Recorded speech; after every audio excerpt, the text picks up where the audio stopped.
এখন দায়িত্বভাৰ গ্ৰহণ কৰিছোঁ। 10 তাৰিখে গুৱাহাটীত পদাৰ্পণ কৰিছোঁ। তাৰ আগতো আমাৰ তৃণমূল কংগ্ৰেছৰ তৰফৰ পৰা মানকাছাৰ, কোকৰাঝাৰ, গোৱালপাৰা এইবিলাক জেগাত মিটিং হৈ আছিল। চিৰাং, ওদালগুৰি, নগাঁও, আজি ধুবুৰী, আমি তিনিচুকীয়া, ডিব্ৰুগড়, চৰাইদেউ এই সকলোবিলাক কম দিনতে আমি ঘূৰিছোঁ। আৰু মই তৃণমূল কংগ্ৰেছত ইমান ডাঙৰ এটা ছেটআপ আছে বুলি মই ভবা নাছিলোঁ। তৃণমূল কংগ্ৰেছৰ দায়িত্ব মই লৈছিলোঁ তৃণমূল কংগ্ৰেছ সংগঠিত কৰিবৰ কাৰণে। এতিয়া এটা দেখিছোঁ আৰু দুখো লাগে যে ৰিপুণ বৰাই যি প্ৰতাৰণা কৰিলে, তৃণমূল কংগ্ৰেছটো গতিশীলতাত আনিব নোৱাৰিলে। 2011তেই দুটা আমাৰ চিট আছিল, মৰিয়নি আৰু হাজো MLA আছিল দুটাতে। 2011ৰ পৰা 13 বছৰ হৈ গ'ল। তৃণমূল কংগ্ৰেছে ক'ত কি কেনা লাগিলে এইটো কথা মই নাজানো, কিন্তু আপোনালোকক আজি ইয়াতে মই কথা দিছোঁ।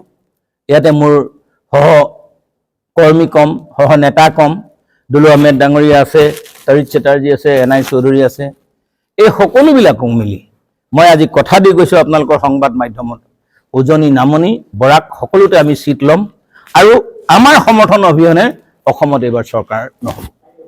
2026 পঞ্চায়তৰ নিৰ্বাচনত কিমান প্ৰাৰ্থী দিম বুলি আমাক সুধিছে।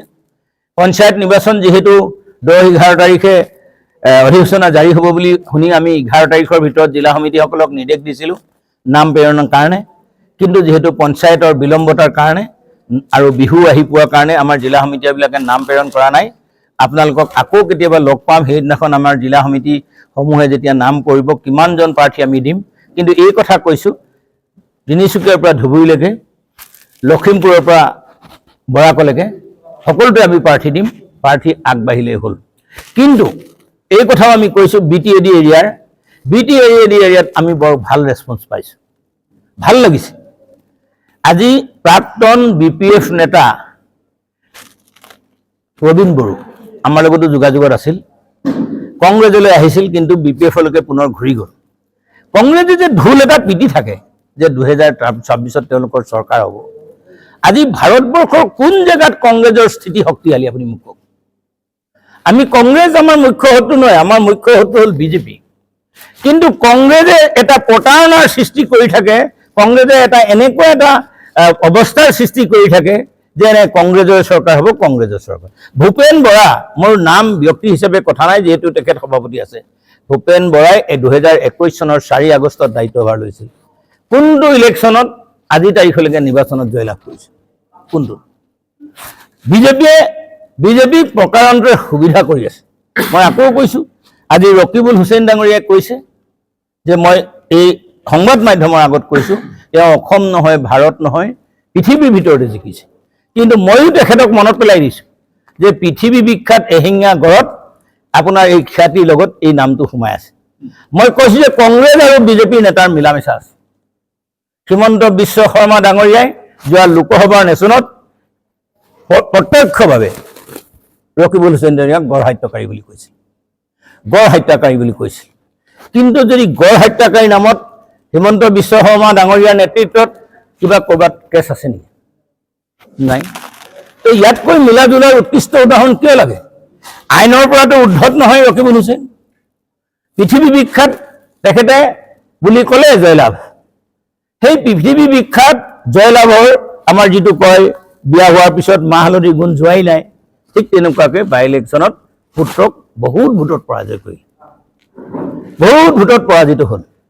তেওঁৰ গৌৰৱ, তেওঁৰ খ্যাতি কোন জেগাত আছে? পৃথিৱী বিখ্যাত ভোটত জিকা মানুহজনে অসমৰ 15 বছৰ মন্ত্ৰী হৈ আছিলে, খ্যাতি কোন জেগাত? আপোনালোকে ক'ব পাৰে নেকি ইয়াত ধুবুৰী জিলাত ৰকিবুল হুছেইনে কৰি থৈ যোৱা এটা খ্যাতি আছে? পাৰিবনে কোনোবাই ক'বলৈ? গতিকে এইসকল ভণ্ড নেতা গোটেইকেইজনকে কৈছোঁ। গৌৰৱ গগৈকো প্ৰশ্ন কৰিছোঁ যে জালুকবাৰীত মই যেতিয়া নিৰ্বাচনত প্ৰতিদ্বন্দ্বিতা কৰি আছিলোঁ, দেৱব্ৰত শইকীয়া, গৌৰৱ গগৈ, ৰকিবুল হুছেইন, প্ৰদ্যুৎ বৰদলৈ, ৰিপুণ বৰা কোনজন নেতা নিৰ্বাচনত সহায় কৰিবলৈ আহিছিল বা বিজেপিক হিমন্ত বিশ্বক পৰাস্ত কৰিবলৈ আহিছিল? কিয় অহা নাছিল? ৰাজহুৱাভাৱে উত্তৰো নিদিয়ে। মই বিচাৰি আছোঁ ৰাজহুৱাভাৱে উত্তৰ দিয়ক, কিন্তু তেওঁলোকতো কোনো অহা নাছিল। দুলু আহমেদক,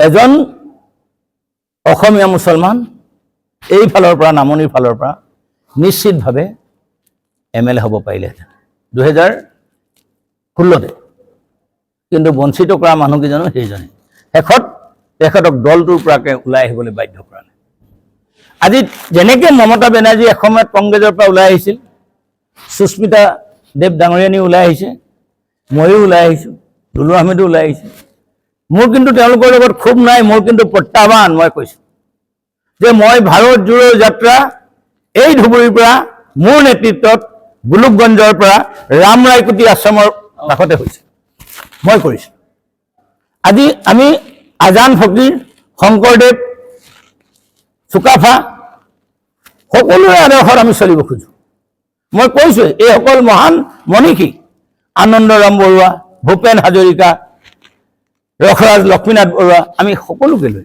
কাৰণ আজান ফকীৰৰ নাম কোনোবা ইয়াত নজনা মানুহ আছে নেকি অসমীয়া সাহিত্য সংস্কৃতিত তেখেতৰ অৱদান নাই নেকি লাচিতৰ লগত বাঘ হাজৰিকা সেনাপতি নাছিল নেকি